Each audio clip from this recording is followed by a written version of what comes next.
Good morning, Good afternoon. and good evening, Hi, I'm Ruth Muldong. and I'm Rachel. And we are from 11 St. Bernadette.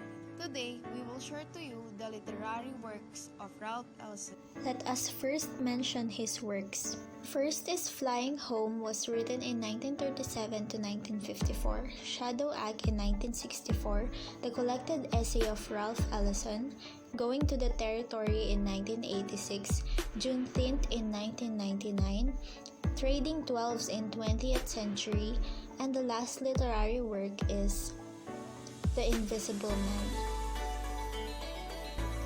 But first, we will find out who Ralph Ellison is. Ralph Waldo Ellison was born on March 1, 1914 in Oklahoma City, Oklahoma. Named by his father after Ralph Waldo Emerson, Ellison's doting father, Louis, who loves children and read books voraciously, working an ice and cold deliverer. He died from a work-related accident when Ellison was only 3 years old. His mother Ada then raised Ellison and younger brother Herbert by herself, working a variety of jobs to make ends meet. In his future book of essays, Shadow and Act, Ellison described himself and several of his friends growing up as a young Renaissance man, people who look to culture and intellectualism as a source of identity.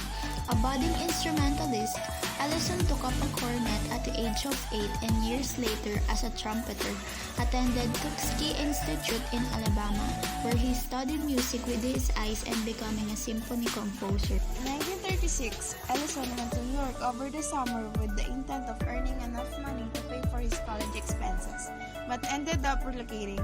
He started to work as a researcher and writer for the New York Federal Writers Program and was befriended by writers Richard Wright, Langston Hughes, and Alan Loop, who all mentored the fledgling scribe. During this period, Ellison began to publish some of his essays and short stories and work as managing editor for the Negro Quarterly. In June 1944, Ellison, then a merchant seaman, and his future wife met at Frank's restaurant on 125th Street in Harlem. Both ordered the cheapest item on the menu and talked until the place closed. They were married from August 1946 until Ellison's death at 80 in April 1994. Ellison later enlisted as a merchant marine cook during World War II. Married briefly before, in 1946, he wed Fanny McConnell, and the two would remain together for the rest of Ellison's life. Ellison started writing what would become The Invisible Man while at a friend's farm in Vermont. The existential novel, published in 1952, focused on an African-American civil rights worker from the South who, upon his move to New York, became increasingly alienated due to the racism he encounters.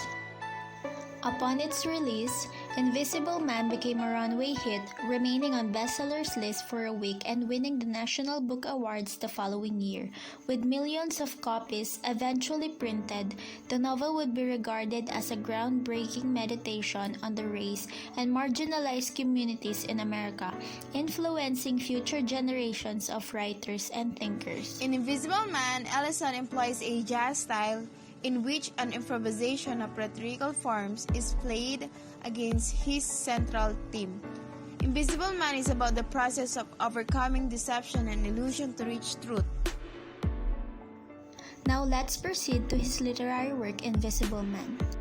The setting of The Invisible Man is the novel begins in a small town of the American South in the 1930s. The moves to a nearby Negro college after the narrator's ultimately expulsion of the Negro college. He relocates to New York City, Harlem, and lives first in a boarding room, then in his own apartment. This novel published in United States. The point of view of the story is the narrator is an unnamed black man who writes the story as a memoir of his life. The narrator writes in the first person, emphasizing his individual experience and his feelings about the events portrayed. The plot of the story is, the narrator of Invisible Man is nameless young black man who moves in the 20th century United States where reality is surreal and who can survive only pretense because the people he encounters see only my surroundings, themselves, or figments of their imagination. He is effectively invisible. He leaves the racist South for New York City, but his encounters continue to disguise him. Ultimately, he retreats to a hole in the ground which he furnishes and makes his home. There, brilliantly illuminated by stolen electricity, he can seek his identity. The characters of the story are Russ the ex-hoarder, Brother Jack, Invisible Man, and Reinhardt. The symbol of the story is the narrator's calfskin briefcase symbolizes his psychological baggage. Mary Rambo's broken cast iron back symbolizes the narrator's shattered image. And Brother Tarp's battered chain rings symbolizes his freedom from physical as well as mental slavery.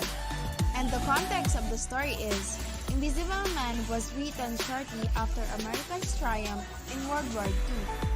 While the post-war period is traditionally considered a boom time in American history, many men were disillusioned by the experience of the war, something reflected by the novel's veteran mental patience.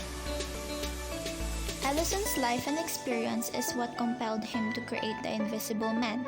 It told the story of a young black man whose experiences at a Southern college Harlem, in and out of the Communist Party, mirrored Ellison's own.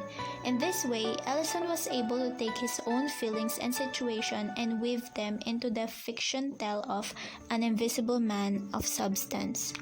We will leave you a very meaningful quote that inspires every person who watched this. Life is to believe, not controlled, and humanity is won by continuing to play in the face of certain defeat.